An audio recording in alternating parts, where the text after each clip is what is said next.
जगतसिंहपुर जिला कुजंग ब्लॉक अंतर्गत पंडुआ पंचायतर बणित गाँव में अनादिकाल विजय करिसेंती महाप्रभु पश्चिमेश्वर। प्रभुंकर मुख पश्चिम दिग को रही प्रभुंक नाम पश्चिमेश्वर नाम प्रसिद्ध। अनादिकाल मंदिरटी प्रसिद्ध शैवपीठ नाम ख्यात। प्रभुंकर महाशिवरात्रि और जागर को आखिगार रखी मंदिर प्रशासन तत्पर हो उठी। प्रतिवर्ष परि ए वर्ष मध्य लक्षाधिक भक्तों समागम को लक्ष्य करी मंदिर प्रशासन प्रभुंकर कार्य किछि बाधा न उपजु सेथिपई समस्त ध्यान रखिछंती। ता सहित भक्तमानकर जेपरि किछि असुविधा न हुए दूर दूरांतरु छुटी आस्तिबा प्रभुंक दर्शन जेमिति भक्त माने कोनोसी असुविधार सम्मुखीन न हेबे सेथिपई मंदिर प्रशासन समस्त प्रस्तुति करिछि। एई मंदिरर समस्त नीतिकांति पुरी मंदिरर नीतिकांति सहित जड़ित। महाप्रभुंक अनेक महिमा अछि। सेथि मध्यरु गोटी हेला महाप्रभुंक पई 10 हाथ लुगा मध्य छोट पड़े पिंधेबा पई। एहा एक अलौकिक घटना। आ मध्य महाप्रभुंकर महिमा जे छोट छोट छुआ मानकर जन्म बेले पाटी खोले नाही, प्रभुंकर शरण रे गले से पिला कथा कहिबा आरंभ करे। एहा मध्य एक प्रभुंकर आशीर्वाद। या सहित सांस्कृतिक कार्यक्रम मध्य रहिछि। 2 दिन धरि से गाँ रे पिला माने ड्रामा शिखी परिवेषण करा जिवो बोली जागर यात्रा कमिटीर सभापति और पूर्वतन सरपंच संजय कुमार षडंगी, मंदिर प्रशासन मुख्य परिचालक श्रीयुक्त अभय कुमार साहू कहिसंती। मंदिरर सहयोगी कर्मी माने हेले भिकारी चरण सेनापति, सरोजकांत पाणिग्राही, गणेश्वर स्वाई, चंद्रमणि प्रधान, रविंद्र कुमार स्वाई, संतोष कुमार स्वाई, शीतल कुमार जेना, ब्रजकिशोर महाराज। मु श्रीवत्स पाढ़ी पश्चिमेश्वर महादेव मुख्य सेवक। पश्चिमेश्वर 1864 साल पश्चिमेश्वर ये महादेव मंदिर कुजंग षंड राजा थे से प्रतिष्ठा करते। सकाल 5:30 रु राति 10:30 पर्यटन नीतिक्रांति चली था। प्रथम सकाल प्रभात आरती, बाल धूप, खेचड़ी धूप, मध्याह्न धूप, संध्या आरती और शेष में बाटुआ धूप नीतिकांति होता है। चतुर्वर्ण सेवक अच्छा, ब्राह्मण अच्छा, राउड़ अच्छा, माली अच्छा, विभिन्न विभिन्न भोई सेवक अच्छा नीतिकांति सहयोग करती। यही कार्यक्रम प्राय दीर्घ 10 वर्ष चली आसूची। मंदिर बर्तमान सुधा ट्रस्ट बोर्ड रही। ट्रस्ट बोर्ड नीतिकांति सब परिचय करती। एठारे प्रतिदिन अन्न, डालमा, खटा, खीरी आदि भोग प्रस्तुत करा महादेव यहाँ सेवक मान वितरण कराए। मुख्य प्रसंग हूँ जो पिला मानकर जज मानकर पार्टी छोट शिशु मान फिटी न थाए से आसी एठारे जो मंदिर मार्जना करने मानसिक करते शिशु मानकर पार्टी सब फिटी जाए। यह पूरा लोक आदृत और बहुत दूर दूरांत लोक भक्त मैंने आसी एठारे मंदिर मार्जना करने मानसिक कर जाती। ये अनेक किसी महिमा अच्छी प्रभुंकर। मुझे सार सेवक कौन महिमा पचारि प्रभुंकर महिमा अनेक अनेक गलापी ये अनेक रीति लगी। अनेक कांति होची, अनेक सेवा पूजा चली। भगवान समस्त आशीर्वाद करूँ। नम भगवते वासुदेवाय नमो शिवाय। महादेव इति टोकई आसती पार्टी न खोलिले। ये ठाकुर पुरातन ठाकुर इति आसती महादेव गति काष्ठा रही।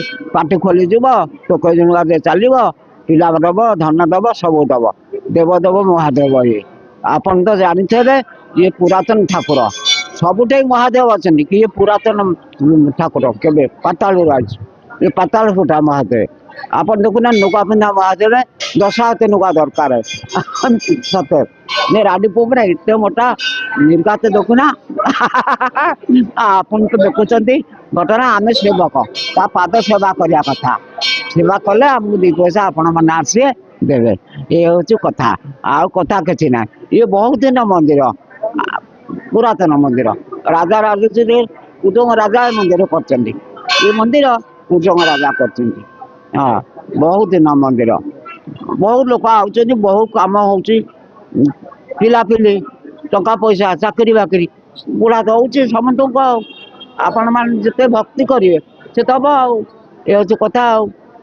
कथा आम सेवक लोक जनइबू धूलिया दिव भल न आपन दिव भल न आम जनइबू कि आपण मैंने आसवे जीवे बुढ़ा कचे जनइबू। आम सेवक लोक जनइबू ताकती से हेड ऑफिस न भाई ताकू जनइबू तुम ये हूँ कथा। कुमार षडंगी जागर यात्रा समिति परिचालन सभापति, पूर्वतन सरपंच। शैवपीठ बाबद आम तो जी आम बयस हिसाब से जाचु ये आहरी अधिक अलौकिक घटना घटी किंतु एठी आमर ओडिशा रे पश्चिम को लिंग थिबा ମୁହଁ ଥିବା ଯୋଗୁଁ ତାଙ୍କର ଠାକୁରଙ୍କ ନାଁ ହେଇଛି ପଶ୍ଚିମେଶ୍ୱର। ପଶ୍ଚିମେଶ୍ୱରଙ୍କର ଶକ୍ତି ଏତ ହେଉଛି ପାତାଳ ଫୁଟା ଶକ୍ତି, ଥାପା ଶକ୍ତି ନୁହନ୍ତି। ତାଙ୍କର ରୂପ ମଧ୍ୟ ବଦଳେ, ଆଉ ଗୋଟେ ଲୁଗା ମଧ୍ୟ ତାଙ୍କୁ ପାଏ ନାହିଁ। ଆଉ ଏଇ ଯେଉଁ ଜାଗର ଯାତ୍ରା ବାବଦରେ, ଜାଗର ଯାତ୍ରାର ସମ୍ପୂର୍ଣ୍ଣ ଦାୟିତ୍ୱ ଜାଗର ସମିତି ଅଛି।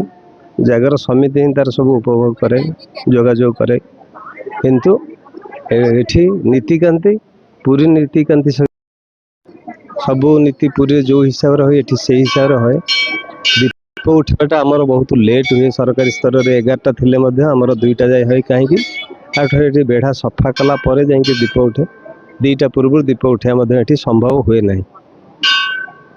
ଆଉ ଗୋଟେ ବଡ଼ ବିଶେଷତ୍ୱ ହେଉଛି, ଯେହେତୁ ଜାଗର ହେଉଛି ଲେଡ଼ିଜ୍ ପର୍ବ, ମା' ମାନେ ବହୁତ ଓସାଇତି ଥାଆନ୍ତି। ଆମେ ସବୁବେଳେ ପାଇଁ ଗୁରୁତ୍ୱ ଦେଇଥାଉ ଯେ ଏଠି ଠାକୁରଙ୍କ ପାଖରେ ଆସି କୌଣସି ଅପ୍ରୀତିକର ଘଟଣା କିଛି ନ ଘଟୁ, ତା ପାଇଁ ଆମର ବହୁତ ଭଲେଣ୍ଟିୟର୍ସ ପିଲାମାନେ ଅଛନ୍ତି। ସନ୍ଧ୍ୟାବେଳ ଠାରୁ ସେମାନଙ୍କ ମଧ୍ୟ ଡ୍ୟୁଟିରେ ଲାଗିଯିବେ। କୌଣସି ଅପ୍ରୀତିକର ଘଟଣା ଯେମିତି ଘଟିବାକୁ ଦିଆଯିବ ନାହିଁ, ତା ପାଇଁ ପୁରା ବାଡ଼ ଭଳି ସେମାନେ ଛିଡ଼ା ହେଇଥାନ୍ତି। ଯାହା ଯୋଗୁଁ ପଶ୍ଚିମେଶ୍ୱରଙ୍କ କୃପାରୁ ଆଜି ପର୍ଯ୍ୟନ୍ତ ଆମର ଏ ଜାଗାରେ ବହୁତ ଜାଗାରେ ଏମିତି କିଛି କିଛି ଅଘଟଣ ଘଟିଯାଏ, ଯେଉଁଟାକି ଅପ୍ରୀତିକର ଘଟଣା। ଯେହେତୁ ଲେଡ଼ିଜ୍ ଯାତ୍ରା, କିନ୍ତୁ ଆମର ସେଗୁଡ଼ା କିଛି ଘଟେ ନାହିଁ। ସେଥିପାଇଁ ସବୁ ପ୍ରକାର ସଜାଗତା ଆମ ପାଖରେ ଥାଏ। ଆଉ ଫଙ୍କସନ୍ ଆମର ମଧ୍ୟ କିଛି କଲଚରାଲ୍ ଫଙ୍କସନ୍ ଅଛି। ଆଜି ଅଛି ଭଜନ ସମାରୋହ, କାଲି ମଧ୍ୟ ଅଛି। ଆଉ ଗାଁ ପିଲା ଡ୍ରାମା ଶିଖିଛନ୍ତି, 2 ରାତି ଡ୍ରାମା କରିବେ। ବ୍ୟୟବହୁଳ ସମସ୍ୟାରେ ଫଙ୍କସନ୍ ରକ୍ଷା କରିବା ଏଇଟା କଷ୍ଟ ହେଇଯାଉଛି, ଯେହେତୁ ଆମେ ଗାଁ ଭିତରେ ଅଛେ। ଗାଁ ପିଲାଙ୍କ ଠାରୁ ଅଧିକ ପଇସା ମଧ୍ୟ ଘର ପିଛା ଆଦାୟ କରିବା ଫଙ୍କସନ୍ ଟିକେ କଷ୍ଟ ହେଉଛି, କାରଣ ଯେହେତୁ ବଜାରର ଆଉ ଅଲଗା ସୋର୍ସ କିଛି ନାହିଁ ଇନକମ୍ର। ଠାକୁର ତାଙ୍କର ଭୋଗ ଦୋକାନ ଫଣ୍ଡରୁ ଆମକୁ ଟଙ୍କା 20-25 ହଜାର ଯାତ୍ରା ପାଇଁ ଦିଅନ୍ତି, କିନ୍ତୁ 2.5 ଲାଖ 3 ଲାଖ ଭଳି ଖର୍ଚ୍ଚ ହୁଏ, ଯେଉଁଟାକି ମଧ୍ୟ କଲେକ୍ସନ୍ ବା ପାଣ୍ଠି ମାଧ୍ୟମରେ ଦାତାଙ୍କ ଠାରୁ, ଶ୍ରଦ୍ଧାଳୁଙ୍କ ଠାରୁ ଆଦାୟ କରିକି ସେ ପଇସାରେ ହିଁ ଫଙ୍କସନ୍ ରକ୍ଷା କରାଯାଏ। ଏଇ ହେଉଛି କଥା। ଆମେ ସବୁବେଳେ ପାଇଁ ଗୁରୁତ୍ୱ ଦେଉ, ଶାନ୍ତି ଶୃଙ୍ଖଳା ଉପରେ ଅଧିକ ଗୁରୁତ୍ୱଟା ଦେଉ। ଯେ ଦୀପ ଉଠିଲା ବେଳକୁ ବେଢ଼ାରେ ସମ୍ପୂର୍ଣ୍ଣ ସେବାୟତ ଠାରୁ ଆରମ୍ଭ କରି ଶ୍ରଦ୍ଧାଳୁ ଯେଉଁମାନେ ଥାଆନ୍ତି, ରାତି 3ଟା 4ଟାକୁ ଆମେ ଜାଣିଶୁଣି ଟିକେ ଡେରି କରିଦେଉ, କାରଣ ଏଠି ପାଖ ଆଖରୁ ଯେଉଁ ଲୋକମାନେ ଆସିଥାନ୍ତି ଯିବା ପାଇଁ ଅସୁବିଧାର ହେବ ବୋଲି ସେ ବେଢ଼ାରେ ଘଣ୍ଟେ ଘଣ୍ଟେ ପରେ ବିଶ୍ରାମ ପରେ ତାପରେ ଯାଆନ୍ତି। ମୁଁ ସରୋଜ କୁମାର ପାଣିଗ୍ରାହୀ, ଶ୍ରୀ ଶ୍ରୀ ପଶ୍ଚିମେଶ୍ୱର ମନ୍ଦିର ମହାଦେବ ପରିଚାଳନା କମିଟିର ମୁଁ ଟ୍ରଷ୍ଟି ଅଛି। ଆଉ ଶ୍ରୀ ଶ୍ରୀ ପଶ୍ଚିମେଶ୍ୱର ମହାଦେବ ସର୍ବପୁରାତନ ଏବଂ ଏହା ମଧ୍ୟ ସର୍ବପ୍ରାଚୀନ ଶୈବପୀଠ। ଓଡ଼ିଶା କାହିଁ, ଓଡ଼ିଶା ବାହାରୁ ବିଭିନ୍ନ ଭକ୍ତମାନେ ଏଠାକୁ ଆସନ୍ତି। ଆଉ ଏଠାରେ ଆଜି ଜାଗର ଯାତ୍ରା ବା ଶିବରାତ୍ରି ଉପଲକ୍ଷେ ଯାହା ନୀତିକାନ୍ତି ବୈଦିକ ମତେ ଚାଲୁ ରହିଛି ଏବଂ ହଜାର ହଜାର ଶ୍ରଦ୍ଧାଳୁ ଭକ୍ତ ମଧ୍ୟ ପ୍ରଭୁଙ୍କ ଦର୍ଶନ ଲାଗି ଧାଡ଼ି ବାନ୍ଧି ଛିଡ଼ା ହୋଇଛନ୍ତି ଏବଂ ମନ୍ଦିରର ସେବାୟତ ମାନେ ମଧ୍ୟ ତାଙ୍କ କାର୍ଯ୍ୟ ସୁଚାରୁ ରୂପେ ଜାରି ରଖିଛନ୍ତି। ଆମ ପରିଚାଳନା ବୋର୍ଡ଼ ତରଫରୁ ବ୍ୟବସ୍ଥା ମଧ୍ୟ ଠିକ୍ ଠାକ୍ ଚାଲିଛି। ଭକ୍ତମାନେ କିଭଳି ଶୃଙ୍ଖଳିତ ଭାବେ ଧାଡ଼ି ଦର୍ଶନରେ ପ୍ରଭୁଙ୍କର ଦର୍ଶନ ପାଇବେ ଏବଂ ମନ୍ଦିରର ନୀତିକାନ୍ତି ଯାହା ସକାଳ ମଙ୍ଗଳ ଆଳତୀଠୁ ଏପର୍ଯ୍ୟନ୍ତ ଖେଚୁଡ଼ି ଧୂପ ପର୍ଯ୍ୟନ୍ତ ଲାଗି ରହିଛି ଏବଂ ସନ୍ଧ୍ୟା ସୁଦ୍ଧା ମଧ୍ୟ ବିଭିନ୍ନ ସାଂସ୍କୃତିକ କାର୍ଯ୍ୟକ୍ରମ ରହିଛି। ଆଉ ସନ୍ଧ୍ୟାବେଳେ ଭକ୍ତମାନଙ୍କର ଭିଡ଼ ଅଧିକ ହେବାର ରହିଛି, ବହୁତ ଲୋକ ଆସିବେ, ସେଥିପାଇଁ ମଧ୍ୟ ପୋଲିସ ପ୍ରଶାସନ ମଧ୍ୟ ସଜାଗ ରହିଛି।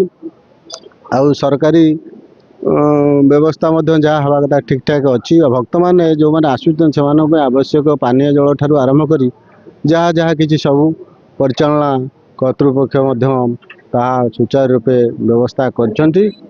ବିଶେଷ କରି ଏ ଶୈବପୀଠର ଗୋଟେ ବଡ଼ ମହତ୍ତ୍ୱ ହେଉଛି ଏଠାରେ ଯେଉଁମାନେ ସବୁ ଛୋଟ ପିଲାମାନେ ତାଙ୍କର ପାଟି ଫିଟେନି, ମାନେ ଏକ ପ୍ରକାର ମୂକ, ସେଇମାନେ ବେଶୀ ସେଇମାନଙ୍କର ଦେଖାଯାଏ ଯେ ଏଠି ଟୋକେଇ ଆଉ ଝାଡ଼ୁ ଗୋଟେ ଦେଇକରି ଠାକୁରଙ୍କର ପୂଜା କଲେ ମାନସିକ କରି ସେମାନଙ୍କ ପାଟି ଫିଟିଯାଏ।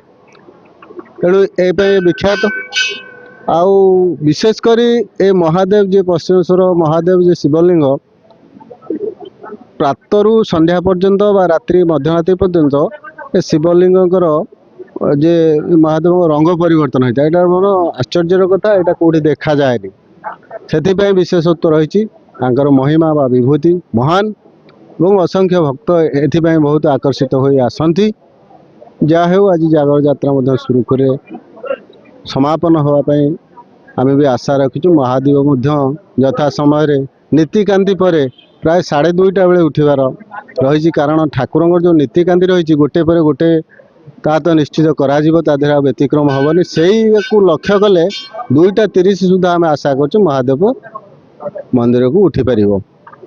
ଆଉ ତା ଭିତରେ ମଧ୍ୟ ବେଢ଼ା ପରିକ୍ରମା ଅଛି, ଚନ୍ଦ୍ରଶେଖର ମଧ୍ୟ ବେଢ଼ା ପରିକ୍ରମା କରନ୍ତି ଏବଂ ଘଣ୍ଟ ମାଦଳ ନୃତ୍ୟ କାଳିକା ନୃତ୍ୟ ମଧ୍ୟ ହୁଏ।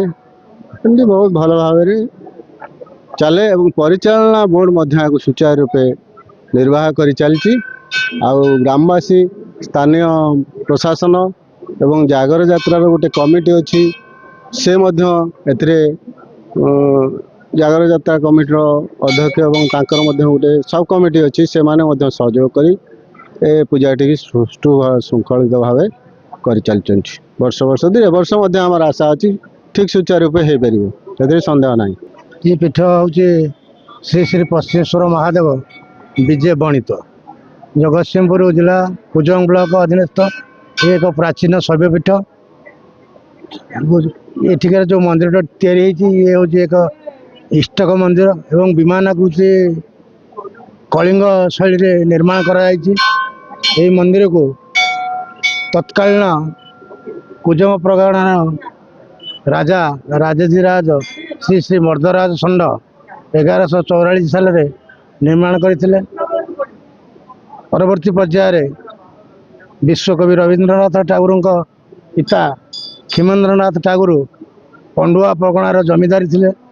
ସେହି ସମୟରେ ଉକ୍ତ ମନ୍ଦିରର ପରିଚାଳନା ନୀତିକାନ୍ତି ପାଇଁ ଅନେକ ଜମି ବାଡ଼ିର ବ୍ୟବସ୍ଥା କରିବା ସହିତ ସେବାୟତମାନଙ୍କୁ ପ୍ରାୟ 40 ଘର ବ୍ରାହ୍ମଣ ନିଯୋଗ ସେବାୟତ ସବୁ ଅଛନ୍ତି, ରାଉଳ ମାଳି କାହାଳିଆ ବୈଷ୍ଣବ ଏମାନଙ୍କୁ ଜାଗିରି ଜମି ପ୍ରଦାନ କରିଛନ୍ତି। ସେଇ ଜମି ଖାଇ ସେମାନେ ଏଠିକାର ନୀତିକାନ୍ତି କରନ୍ତି। ଏତଦ୍ ଭିନ୍ନ ଏବେ ଏକ ପରିଚାଳନା ପାଇଁ ଓଡ଼ିଶା ଦେବୋତ୍ତର ବିଭାଗ ତରଫରୁ ଏକ ଟ୍ରଷ୍ଟ ବୋର୍ଡ଼ କାର୍ଯ୍ୟରତ ଅଛି, ଯଦିଓ ଟ୍ରଷ୍ଟ ବୋର୍ଡ଼ର କାର୍ଯ୍ୟକାଳ ପୁରି ଯାଇଛି। ଏବେ ମ୍ୟାନେଜିଂ ଟ୍ରଷ୍ଟି ଡିଫାକ୍ଟ ଏମ୍ଟି ହିସାବରେ କାର୍ଯ୍ୟ କରୁଛନ୍ତି, କାମ ଚଳା ହିସାବରେ ଚାଲିଛି। ଆଉ ଖୁବ୍ ଶୀଘ୍ର ଏହାର ରିଫର୍ମେସନ୍ ହେଇକରି ପଳେଇ ଆସିବ ଲ ଡିପାର୍ଟମେଣ୍ଟରୁ। ଆଉ ଆଜିର ଏଇ ଜାଗର ଉତ୍ସବ ପାଇଁ ଗତ 2 ଦିନ ତଳେ ଏକ ବୈଠକ ବସିଥିଲା। ସେଥିରେ ମନ୍ଦିରରେ ଆଲୋକୀକରଣ, ପାନୀୟ ଜଳର ସୁବିଧା, ନିଆଁ ଯେଉଁ ଜାଗାରେ ଯେଉଁ ଲୋକମାନେ ଦୀପ ଜାଳିବେ ସେ ଯେଉଁ ନିଆଁର ଯେଉଁ ପ୍ରୋଟେକ୍ସନ୍ ପାଇଁ କେମିତି କ'ଣ ବ୍ୟବସ୍ଥା ଏବଂ ଆଉ ଗ୍ରାମ୍ୟ ଆଲୋକୀକରଣ ଏଥିସହିତ ନୀତିକାନ୍ତିର ସମସ୍ତ ବ୍ୟବସ୍ଥା କରାଯାଇଛି।